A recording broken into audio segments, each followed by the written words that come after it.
Bata pa lang ako nangarap na ako yumaman. Lumaki ako sa isang mahirap na pamilya. Tatay ko kalpintero lang. Nanay ko silpidi sa palengke.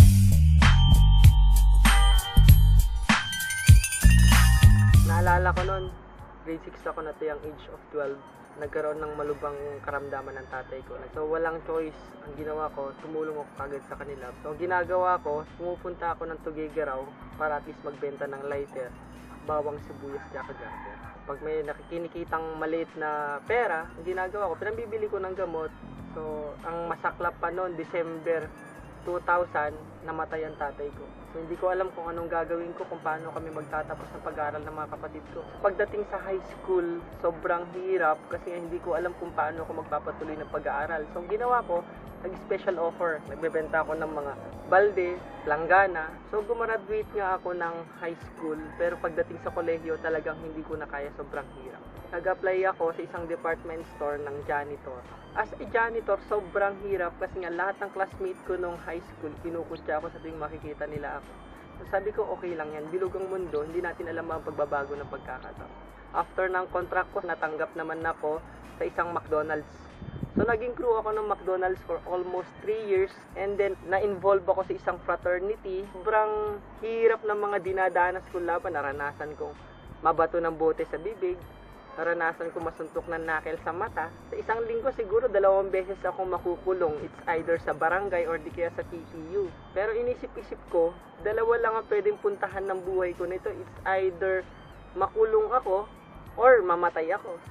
So nagpray ako kay Lord, sabi ko, Lord, bigyan mo ako ng pagkakataon na kung saan mababago ko yung takbo ng buhay ko at may babalik kong respetong nawala sa akin na matutulungan kong pamilya ko. After 2 days that prayer, bigla ako naka-receive ng text. Nang sabi sa text, do you want to be a part of the Millionaires Club? Sabi ko sarili ko, lokohan yata to. Ito yung tinatawag lang spam text. So since curious ako that time, so pinuntahan ko siya. Nahihiya pa ako pumasok sa seminar room. Kasi ang itsura ko nun, taong kanto. Kinakainis ko pa nun, may pampaputing product.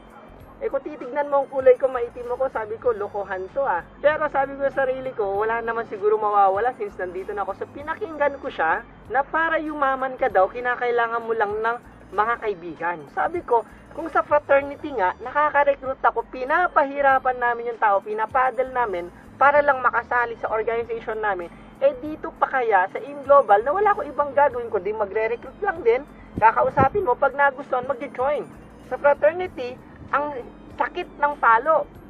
Pero sa AIM Global, ang sarap ng palo kasi every pasok, every palo, 1.5. Pero back of my mind, nandun yung fear and doubt, baka walang maniwala. So ang ginawa ko, kinausap ko yung nanay ko pag uwi ko ng bahay, excited. Sabi ko, Ma, isasali ako sa AIM Global, magne-negosyo ako. Ang nanay ko, hindi naniniwala sa akin, pinagtawanan ako. Sabi ko, sige, benta ko na lang yung motor ko. Sabi niya sa akin, akin yung ORCR ng motor mo at ito yung mga damit mo, lumayas ka dito. So pinalayas ako ng nanay ko. Sabi ko, okay lang yan. Pray na naman ako, Lord, kung ang AIM Global talaga para sa akin, Lord, guide me please. Nung nag-join ako, akala ko, yun na yung start ng pagyaman ko, pero hindi pala ganun kadali. So dami ko pinagdaan ng hirap, kutya, panlalait.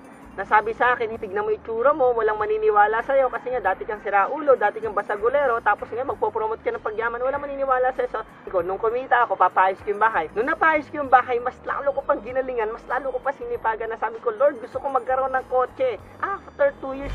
Ito, bagong-bago ngayon, dinadrive ko, Hyundai Elantra. Ang bango! Nung nabili ko sa sakyan, pag uwi ko ng bahay namin, hindi ako marunong mag-drive. Ang AIM Global ngayon, mas lalo lumalaki na lumalaki. Sa mga nanonood ng video na to, sana na-inspire kita. Ako po si Albert Pagulayan, na dating konsumisyon, ngayon, inspirasyon.